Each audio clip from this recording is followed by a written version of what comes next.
কিরে, কি করিস? আসার পর থেকে দেখতেছি তোর একটু সময় নাই, ব্যস্ত মানুষ, পুরো তো একদম ব্যবসায়ী হয়ে গেছিস। আজকে অনেকদিন পর আরতের হিসাবের খাতা নিয়ে বসছিলাম, তো হিসাবের জের মেলাতে মেলাতে লেট হয়ে গেছে। পাক্কা ব্যবসায়ী। তোর ফোনটা একটু দিবি? হ্যাঁ, নে আন্টির সাথে কথা বল। হ্যাঁ, একটু লকটা খুলে দে। হুম।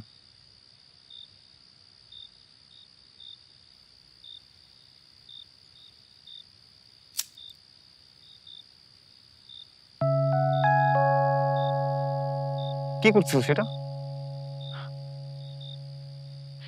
আর ব্লক করলি কেন? তো ব্লক করবো না তো কি? তোরে ফোনটা দিছি আন্টিকে ফোন দেওয়ার জন্য, আর তুই আন্টিকে ফোন না দিয়ে যেই মেয়েটা তোকে ছেড়ে চলে গেছে তার ছবি দেখতেছিস। মানে তুই কি কোনো চেঞ্জ হবি না? ভালোবাসার মানুষ ছেড়ে চলে যায়, তো ভালোবাসা তো আর ছেড়ে চলে যায় না রে। নবনী ভাবতেছে আমি ওর থেকে দূরে এসে ওকে দেখতে পাচ্ছি না।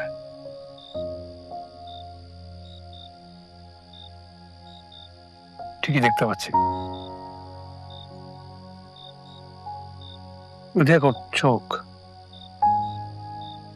ওর ভ্রু, ওর নাক, ওর গালের টোলটা পর্যন্ত আমি স্পষ্ট দেখতে পাচ্ছি। ওর এলোমেলো চুলগুলো বাতাসে ওর মায়াবী মুখটা ঢেকে দিচ্ছে রে। দেখতে কষ্ট হচ্ছে। এই নে, আন্টিকে ডায়াল করে দিছি, রিং হচ্ছে। আন্টির সাথে কথা বল। ধর।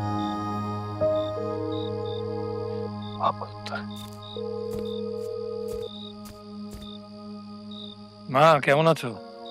তোকে ছাড়া কেমন থাকতে পারি বল? আমি তো ভালো আছি, আমাকে নিয়ে চিন্তা করো না তো। ওর এখানে সবাই খুব আন্তরিক, গ্রামের মানুষ তো, একদম সহজ সরল। আমার ওদের সাথে থাকতে একদমই খারাপ লাগছে না। তোকে ছাড়া আমাকে এরকম একা আর কতদিন থাকতে হবে? শ্যাম, তাড়াতাড়ি চলে আয় বাবা। তুই দেখিস নবনীর চেয়ে অনেক ভালো সুন্দর দেখে একটা মেয়ের সাথে তোর বিয়ে দেবো, সে তোকে অনেক সুখী রাখবে। নবনীর থেকে অনেক সুন্দর, অনেক ভালো মেয়ের অভাব নেই, কিন্তু নবনী তো একজনই যাকে আমি ভালোবাসতাম, ভালোবাসি। দেখিস বাবা, আল্লাহ তোর মনকে শান্ত করে দেবে। তোর জীবনে এমন কেউ আসবে যে তোকে নবনীর চেয়ে অনেক বেশি ভালোবাসবে, তোর সব যন্ত্রণা ভুলিয়ে দেবে। আমার কথাটা বিশ্বাস কর। আমার তো কষ্ট কেন হচ্ছে জানো মা? কেন বাবা? আমি একদম পুরোপুরি তোমার মতো। বাবা যখন মারা গেছিল তখন তোমার অল্প বয়স, মামা খালারা তোমাকে আরেকবার বিয়ে দেওয়ার জন্য জোরাজোরি করছিল। তখন তুমি বলতে বিয়ে তো চাইলে আরো 10টা করাই যায়, তা এক জীবনে দুজনকে ভালোবাসা সম্ভব না। আমার এই জীবনে নবনীর জায়গা আমি কাউকে দিতে পারবো না।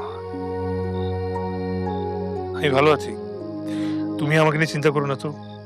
আমি তোমাকে ফোন দিব, এটা সাগরের নাম্বার, যদি কিছু লাগে তুমি ফোন দিও। নিজের খেয়াল রাখিস। রাখছি এখন।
ভাই কই আছে?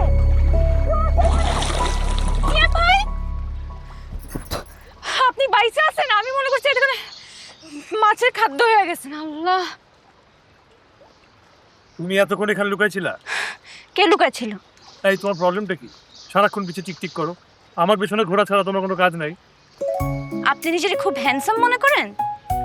এই বৃষ্টির পিছে গ্রামের সব ছেলেরা লাট্টুর মতো ঘুরে। আপনার মতো দুই চারটা হ্যান্ডসাম পোলা আমার আঙ্গুলের ফাঁক দিয়ে টুস করে পড়ে নিচে আছাড় খায়। আসছে, আমি পুকুর পাড় আইছিলাম ভুতুরে খুঁজতে। ভুতুকে? ভুতু হইল এ পুকুরের সবচেয়ে বড় গজার মাছ। ওরে আজকে ধরে রান্না করে ফেলবো, তাই আমার মনটা খারাপ। নাইলে আপনি মরেন বাসেন, আমার কি?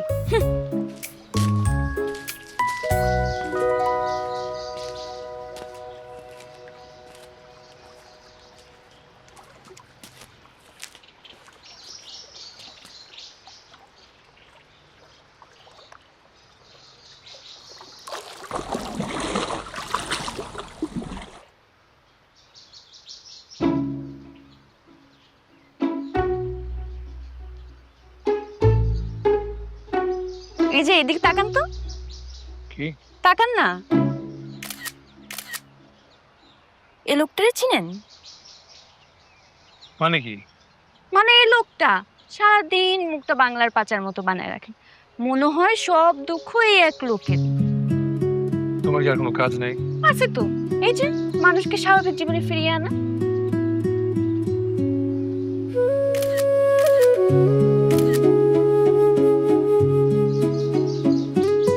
না, ভালো আসেন। কি ভালো আসে নাই? ছবি আপনার মুখে হাসি থাকলে কি সুন্দর হইতো ছবিটা।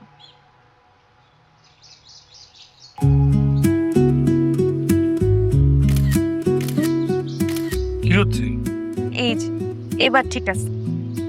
একজন কবরস্থান মার্কা মানুষের সাথে একজন জীবিত মানুষ, কি সুন্দর ব্যালেন্স।